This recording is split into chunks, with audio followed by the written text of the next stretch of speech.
Bienvenue pour une fois, on prend l'apéro dans l'apéro avec quelque chose qui est aussi, je dirais, exceptionnel et surdimensionné que les motos qui sont autour de nous. Aujourd'hui, je suis avec Christian. Christian, tu as eu l'immense gentillesse de nous accueillir et de nous faire partager ta passion. Tu es président du Kawasaki Z1300 Club de France, donc déjà une moto 6 cylindres. Respect, et surtout, toi, tu as des Z1300 qui sont des Z1300 exceptionnels, dont cette fabuleuse Kawasaki Z1400 Godier Genou Turbo. Christian, merci. Ça fait combien de temps que tu consacres tes passions à la Kawasaki 1300? Eh bien, aussi longtemps que je connais ma femme, 26 ans que je suis en Z1300. Donc en 96, ta vie a changé du tout au tout. Du tout au tout, non seulement pour des raisons privées, mais j'avais un 1300 depuis quelques mois et j'habitais les Alpes, Haute-Savoie. Je suis descendu chercher un câble de contour chez Godier Genou. J'ai vu ça. Ouais. 3 jours après, je repartais avec. Avec une étiquette à vendre et tu t'es dit je la veux. J'ai fait tout ce que je pouvais. Et avec le petite anecdote que je voulais te raconter, c'est que cette moto-là, le précédent propriétaire est rentré dans les ordres. Oui. Donc elle était donnée aux Scouts de France et c'était un don caritatif, l'achat de cette moto-là. Donc je suis devenu le plus généreux donateur en 96. Oui. Et j'ai cette moto-là qui ne m'a jamais quitté. D'accord, alors on fera un petit encadré mystique sur le fait de comment tu passes sur la moto la plus puissante de l'époque à rentrer dans les ordres. Il a dû voir une sorte de révélation. Mais en tout cas, ce qui est intéressant, c'est qu'au départ, moi je pense que rien ne te prédestinait à la Kawasaki 1300 parce que tu roulais sur globalement l'opposé. Tu as eu toutes les générations de 350 RDLC Voilà. et de 500 RDLC. Tu as fait de la compétition en 350 RDLC, tu as quelques titres à ton actif de vice-champion de France, de 3e du championnat d'endurance, de tout ça. Donc respect, moi j'ai beaucoup de respect pour tous les pilotes. Et comment tu te dis un jour, je passe de la 3,5 LC à son opposé sur deux roues qui est la 1300 Kawa? Le rêve. Le rêve? Je crois jusqu'à maintenant, mais depuis l'époque des deux temps, j'ai eu tous les RDLC, comme tu as dit. J'ai roulé, donc j'ai une place de 3e en endurance et une place de 2e sur mon petit RDLC. Mais des motos mythiques, on rêve tous. Et il y a des occasions dans la vie. La 750 Turbo, j'en aurai une après. Le 1300, quand j'ai vu ça, j'ai dit, c'est pas possible. C'est devant moi. Un gosse, j'ai fait des pieds et des mains, mais comme tout le monde. Tout comme celle-ci. Alors ça, on en parle après. Parce que ça, tu m'as dit, si j'arrête avec mes grosses motos, machin, le seul moderne que j'achèterais, c'est ça. Mais on en parle à la fin. Et donc est arrivée cette moto-là, et je suis reparti avec, et je l'ai depuis. C'est la 00, la prototype, et la seule, et la première qui a roulé dans tous les magazines que tu as là. Et c'est celle qui roule toujours. Et en fait, il y en a eu 3, il en reste une, c'est celle-ci. Voilà.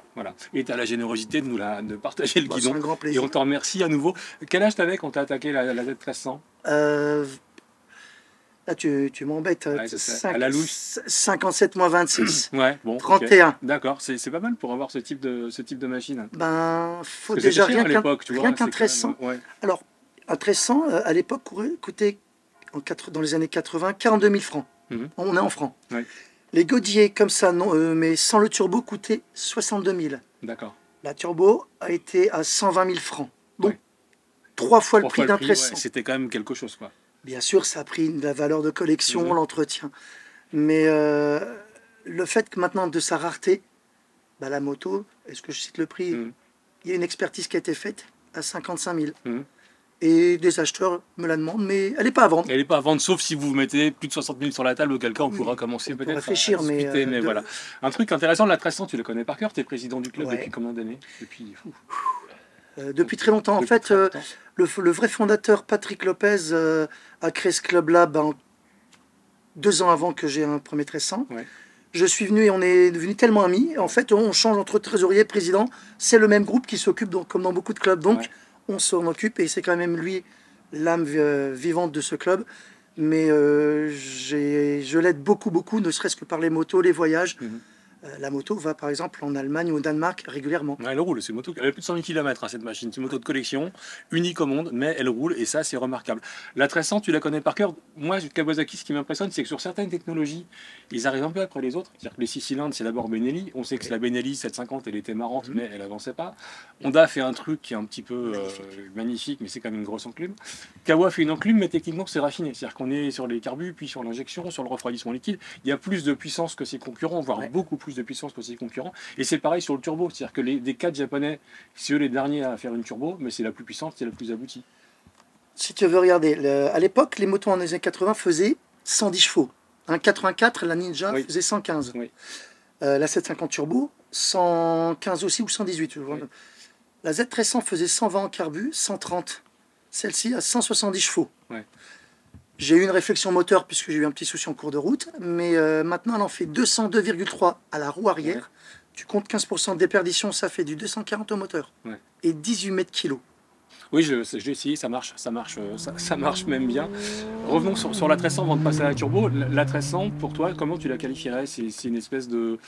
Tu me disais, quand je suis passé de la RDLC à la 1300, je suis passé de la Golf GTI à la Mercedes. Eh bien voilà, on est passé d'une 205 GTI à une Mercedes AMG. C'est ça avec le bon V8, l'intérieur cuir, et, oui, et ça marche. Le V8, le compresseur, comme il disait à l'allemande. Mais avec tout ce respect de classe, de rêve, mais aussi de fou. C'est fou cette moto-là. Ouais. Parce que tu as pu l'essayer. Très attention, quand tu décélères, elle continue à accélérer. Donc là, il y a une dangerosité de la moto car elle ne s'arrête pas. Donc il faut être très... Oui, ça demande de l'anticipation, ça demande un peu de sang-froid. Gaudier Genoux, rappelle-nous, dans les années 80, ça représentait quoi pour le motard qui était fan de Kawasaki? C'était un peu...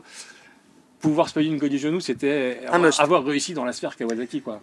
Alors, non seulement, on va se remettre dans fin des années 70-80, Georges Gaudier et Alain Genoux. Georges Gaudier était plutôt la tête pensante, Alain Genoux, l'excellent pilote, mes deux amis. C'était l'écurie compétition de Kawasaki France. Donc c'est eux qui ont gagné les titres, qui ont battu pour la première fois les Honda aux 24 heures du Mans et au Bol d'Or. Oui, les RCB, les Papoto. Voilà, les RCB ont été battus par les 1135, les grosses mouches vertes avec deux phares, c'était eux.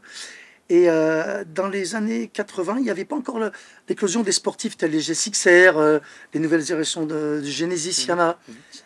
Et pour avoir une super sport, on se payait une Martin ou une Gaudier. Et c'était un must, la 1135. Mais un 1300, il fallait déjà dans des sphères...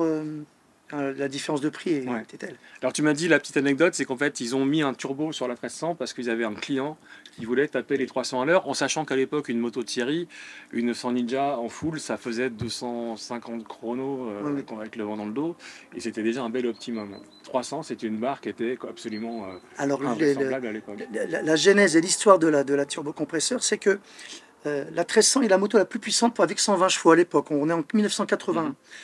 Donc un ami de Georges Gaudier dit j'ai les moyens, mets quelque chose. Et ils ont fait revenir un kit turbo par Danny Dedonnet qui était pilote de dragster. Pilote de dragster, tout à fait, à ramener. Et ils ont monté ça là-dessus. Donc là, c'est la 00, la prototype. La moto est montée à 170 chevaux, mais elle n'a pas dépassé les 300 puisqu'on est arrivé à 280, pas tout à fait 15. Et ils ont dit super, mais c'est pas assez. La moto a été revendue au propriétaire qui sera rentré dans les ordres, je serai le troisième. Et l'histoire triste, mais on va dire comme une rockstar aime mourir sur scène, Georges Gaudier a reconstruit avec le même turbo, avec un 900 Ninja, qui avait une puissance et une violence telle que le malheureux, lors des essais Kawasaki où ils entraînaient, il est mort devant sa concession en virage. C'est triste, mais comme un artiste, il est mort de sa plus belle mort, d'un passionné moto qu'il était. Passionné de moto, il fallait être sacrément passionné pour rouler là-dessus. Moi j'ai un petit peu roulé, merci encore de m'avoir prêté, c'est quand même flippant, c'est-à-dire que j'ai connu des motos qui se tortillaient d'avant en arrière, des motos qui se tortillaient sur le côté, celle-là elle se tortille un peu partout, tu sens que le châssis a quand même du mal à encaisser la puissance. Toi le plaisir que tu ressens avec ça, c'est danser avec un cobra, c'est faire un tango avec un lion, c'est puis revenir vivant, c'est quoi de rouler là-dessus? Eh bien tu sais quoi, cette moto-là, j'avais des 2 temps avant, voilà la 4 temps qui se comporte comme un 2 temps. Ouais, avec un 6 cylindres et avec une sonorité de dingue. Elle est dangereuse, elle est déraisonnable, elle est méchante. Pas méchante et pas consensuelle. Rien que pour tout ça, j'adore ça. C'est la sensation qu'on se fait au même titre que ça. Alors si ça, c'est pas la définition de la passion, elle est dangereuse, elle est méchante, elle veut me faire du mal, mais je kiffe. Tu sais qu'à un moment, ça m'a fait penser à une autre moto déraisonnable que j'ai essayée, c'est la Boss Ross. Ça n'a rien à voir, parce que c'est un V8, que tu es assis sur le V8, mais tu as ce côté, genre... Tu roules dessus, tu kiffes, tu sais que c'est complètement con et tu sais qu'un jour elle va te faire mal. Mais tu es quand même là et dès que tu ouvres, tu fais waouh, il se passe quelque chose. Et là, tu sais que tu sens qu'il faut quand même garder une grosse marge et toujours respecter un peu. Alors la grosse marge, on la garde quand même parce que je suis passionné, tu l'as compris, mais elle a une valeur d'expertise, de cœur, de collection. Elle est unique au monde. Je pourrais presque dire que c'est mon investissement retraite, quelque part. Le plus tard possible. Alors qu'une Bossos, tu tapes dans une ferme au Texas, t'en as 12 qui tombent, hein, donc c'est un peu différent. Passons à la Ninja H2, tu m'as dit, bon voilà, dans la seule moto moderne, t'en as quelques-unes autres, mais la seule que je m'achèterais aujourd'hui, parce que tu as une passion absolue pour ça, ça serait cette Kawasaki H2, parce que c'est déraisonnable, c'est peut-être aussi, avec 40 ans d'écart, finalement, le pendant de cette 1400 turbo, c'est-à-dire que c'est complètement con, ça va à des vitesses improbables, c'est totalement en décalage avec la réalité d'aujourd'hui de la sécurité routière, qui sont des thèmes que tu connais bien pour les pratiquer au quotidien, et pourtant, c'est kiffant à conduire. Est-ce que c'est la même avec 40 ans d'écart? Alors, j'ai eu un bonheur, et alors merci aussi bien à toi, à ton équipe de m'avoir permis de rouler avec. Merci à Kawa France de nous l'avoir prêté. Et à Kawasaki Voilà. France, évidemment. J'ai pu essayer la SX normale, on va dire. Oui, oh, c'est compliqué les noms chez Kawa, c'est la H2 SX, c'est ça. Voilà, Ouais. voilà, un truc comme ça, façon GT. Mm. C'est raisonnable. Oui. Celle-ci, Elle n'a c'est déjà pas le même compresseur. beaucoup plus violent. Ah ouais. Mais en fait, dans la déraison, il y a un côté raisonnable parce que tu as un châssis, tu as des freinages, tu as du poids. Cette moto-là, c'est 10 fois mieux que la turbo. Oui, mais tu Sauf préfères la pour un turbo. cas. Sauf pour un cas. On en a parlé. Ouais. C'est que là, le compresseur fait que ça pousse du début à la fin. Mhm. C'est la diffusion du compresseur qui est entraînée par le vilebrequin.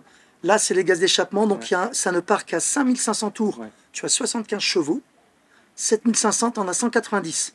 Donc là, il y a un effet on-off terrible. Mhm. Celle-ci, c'est fabuleux, mais à 1000 tours, la moto t'arrache les bras, mais c'est ultra linéaire. Jusqu'au 231. Alors le linéaire, c'est du linéaire qui Alors. dépote sa mère, quand même. Faut pas non plus, voilà. Je suis, 231 chevaux, le truc. je à suis côté. d'une mauvaise foi grave, je Ouais. te reconnais, parce Ouais. que pour rouler au quotidien avec un 4 cylindres plus moderne, il n'y a pas photo. Hein. Je confirme, j'achète ça Mm. dès qu'un acheteur fou me donnera plein de sous. D'accord. Bah, écoute, on note ça. On pourrait parler des heures de la passion des 1300 Kawa. Moi, en tout cas, merci, parce que même standard, c'est déjà une moto qui est assez incroyable par son velouté, par sa sonorité, par son confort, par son allonge. C'est déjà une moto que moi, que j'ai eu la chance d'essayer.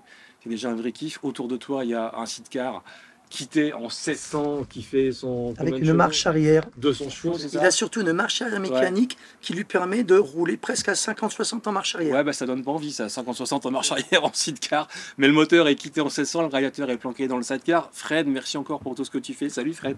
Derrière toi, tu as une Voyager qui est la routière réservée au marché américain, la concurrente de la Gold, de l'aventure et de la cavalcade, mais avec ce 600 lignes magnifique Kawasaki. Je pense qu'on reviendra chez toi, parce que non seulement l'accueil est bien, la bière est fraîche, les motos sont formidables, et surtout tu partages avec nous cette passion du 6 cylindres Kawa, qui est une machine vraiment extraordinaire. J'ai une crainte, Christian, c'est qu'en regardant cette vidéo, les 6 cylindres Kawa prennent 20% sur le bon coin à cause de toi. Et ça, c'est pas cool. Moi, je suis Voilà. pas sûr, mais en tout cas, grand merci à vous, parce que c'est un vrai bonheur. Il a fait très beau. Généralement, quand je sors les motos, surtout celle-là, il pleut. Ouais, mais moi je roule pas avec ça sous la pluie. Hein. Là, Oui, je dire, pense que moi non plus. c'est clair. C'est drôle. Merci d'avoir été présent dans cet C'est moi apéro. qui- C'est l'heure de l'apéro. Dans l'apéro, soyez prudents, ne buvez pas trop. Achetez des 6 cylindres Kawa, mais pas trop cher, parce que c'est quand même une passion qui doit rester accessible. À bientôt, bisous sur le casque. Merci Christian, c'était cool. Tu coupes la scène suivante. Santé à Chantal Perrichon et Anne Hidalgo. Ouais, voilà, santé. On aimerait bien les foutre dans le sidecar et faire du 50 à l'heure en marche arrière pour entendre les cris qu'elles poussent. Tu vois, ça va Santé, être drôle. donc vrille au moto et au rock'n'roll et à Allez, tout. Merci moto Philippe. rock'n'roll, tiens, ça nous parle ça.